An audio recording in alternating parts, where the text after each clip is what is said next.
ഈ coming soon കണ്ടപ്പോൾ തൊട്ട് ഞാൻ കട്ട വെയിറ്റിംഗ് ആയിരുന്നു. സൂഡിയോ ഖാലിയ മൾ എന്ന് വരും എന്ന് വരും. എത്ര മാസമായെന്നൊന്നും എനിക്ക് പറയാൻ പറ്റില്ല. അത്രയധികം ഞാൻ വെയിറ്റ് ചെയ്തിട്ടുണ്ട്. ഫൈനലി ഒരു റീല് വഴി ഞാൻ അറിഞ്ഞു സൂഡിയോ എത്തിയിട്ടുണ്ട്. ഖാലിയ മളിൽ ഓൾ സെറ്റാണ്. ഞാൻ വേഗം പോയി എല്ലാം ഒന്ന് ചെക്ക് ചെയ്തു. യെസ്, ഓപ്പൺ ആണ്. നല്ല കളക്ഷൻസ് ഉണ്ട്. 49 ദിർഹംസ് ആണ് മാക്സിമം വരുന്ന പ്രൈസ് ആയിട്ട് നോട്ട് ചെയ്തത്. നമ്മുടെ മാലയും കമ്മലൊക്കെ ഒരു 5 ദിർഹത്തിനും 10 ദിർഹത്തിനും ഒക്കെ കാണുന്നുണ്ട്. പിന്നെ ചെരുപ്പുകളാണെങ്കിലും 35-40 ദിർഹംസിനുണ്ട്. ഡ്രസ്സസ് ആണെങ്കിലും ഈ കോംബോസ് ആണെങ്കിലും എല്ലാം അവിടെ അവൈലബിൾ ആണ്. നമ്മുടെ നാട്ടിൽ കിട്ടുന്ന സിമിലർ പാറ്റേൺസ് ഒക്കെ തന്നെ ഇവിടെ ഉണ്ട്. ഞാനത് പ്രത്യേകം ശ്രദ്ധിച്ചു. കാരണം കഴിഞ്ഞ മാസം നാട്ടിൽ പോയപ്പോൾ ഞാൻ പറക്കിക്കൊണ്ടുവന്ന കുറേ സാധനങ്ങൾ ഇപ്പോൾ ഇവിടെ അവൈലബിൾ ആണ്. അപ്പോൾ എന്തായാലും ഞാൻ വളരെ ഹാപ്പിയാണ്. എപ്പോഴും ഒരു 6 മന്ത്സ് വെയിറ്റ് ചെയ്യും. ഞാൻ നാട്ടിൽ പോയാലല്ലേ ഇതൊക്കെ കൊണ്ടുവരാൻ പറ്റുള്ളൂ സൂഡിയോയിൽ നിന്ന്. ഇനിയിപ്പോൾ അതിൻ്റെ ആവശ്യമില്ല. ഇനി എനിക്ക് എപ്പോൾ വേണമെങ്കിൽ പോയിട്ട് സൂഡിയോ ഒന്ന് പറക്കിയെടുക്കാം. Because it's really affordable. പക്ഷേ നല്ല തിരക്കുണ്ട്. ഇപ്പോൾ ഓപ്പൺ ചെയ്തിട്ട് അധികം നാളായിട്ടില്ലാത്തതുകൊണ്ടും കൂടി ആവാം, പിന്നെ വീക്കെൻഡ് ആയതുകൊണ്ടും ആവാം. നല്ല തിരക്കുണ്ടായിരുന്നു. ഈവൻ അറബിക് ആൾക്കാർ വരെ അതിലുണ്ടായിരുന്നു.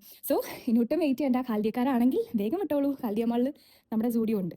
അപ്പോൾ എങ്ങനെ ഷോപ്പ് ചെയ്യല്ലേ?